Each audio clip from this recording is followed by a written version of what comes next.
আমাদের গ্রামে সুন্দর মাটির কুলহার কিভাবে তৈরি হয় আমি তোমাকে দেখাবো। প্রথমে আমি আমাদের পাহাড় থেকে আনা সুগন্ধি নরম কাদামাটি একটি বড় পাত্রে রাখি এবং পরিষ্কার জল দিয়ে ভরে রাখি।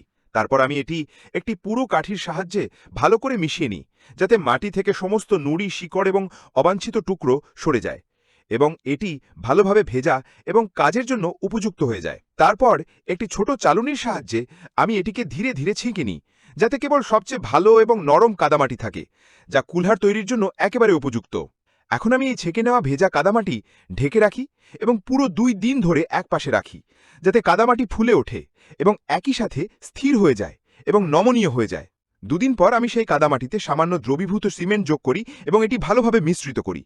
এটি কুলহারকে শক্তি দেওয়ার জন্য, যাতে এটি পোড়া বা পড়ে যাওয়ার কারণে সহজে ভেঙে না যায়। এখন আমি সেই কাদামাটি কিছু পুরানো কাপড়ের বস্তায় ভরে ঠান্ডা ছায়াযুক্ত জায়গায় রাখি।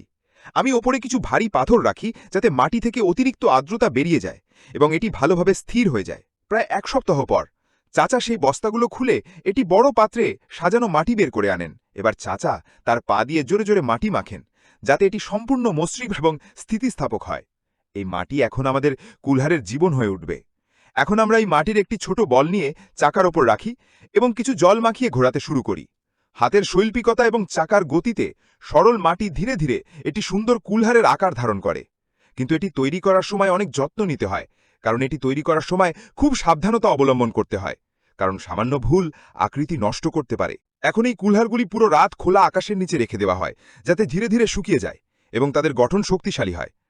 পরের দিন প্রতিটি কুলহার আবার মর্টারের ওপর স্থাপন করা হয় এবং বাইরে এবং ভেতরে থেকে ফিনিশিং করা হয়, যাতে পৃষ্ঠটি খুব মসৃণ এবং সুন্দর দেখায়। এবার রঙের পালা।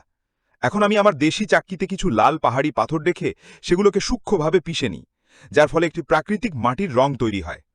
আমি এই রঙে কিছু জল এবং কিছু কাঠের পোড়া ছাইও যোগ করি। আমি খুব সূক্ষ্মভাবে একটি দ্রবণ তৈরি করি, যাতে কুলহারে লাগানো রং গভীর এবং দীর্ঘস্থায়ী হয়।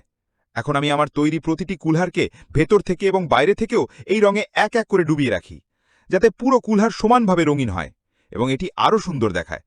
তারপর এই কুলহারগুলিকে একটি লোহার ঝুড়িতে রেখে আমরা আমাদের আদিবাসী মাটির তৈরি চুল্লিতে আলতো করে রাখি এবং ইট এবং ভেজা মাটি দিয়ে দরজাটি সঠিকভাবে সিল করি, যাতে তাপ ভেতরে আটকে থাকে এবং কুলহার সম্পূর্ণভাবে রান্না হয়ে যায়।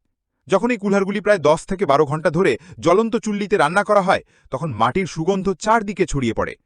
অনেক ঘন্টা তাপের পরে দেখুন, আমাদের গ্রামের এই সুন্দর আদিবাসী কুলহারগুলি প্রস্তুত। তাদের রং এত সুন্দর এবং হ্যাঁ, আমি বিশ্বাস করতে পারছি না যে আমি আর আমার কাকা একসাথে এগুলো তৈরি করেছি।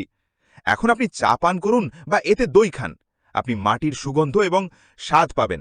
দয়া করে চ্যানেলটি সাবস্ক্রাইব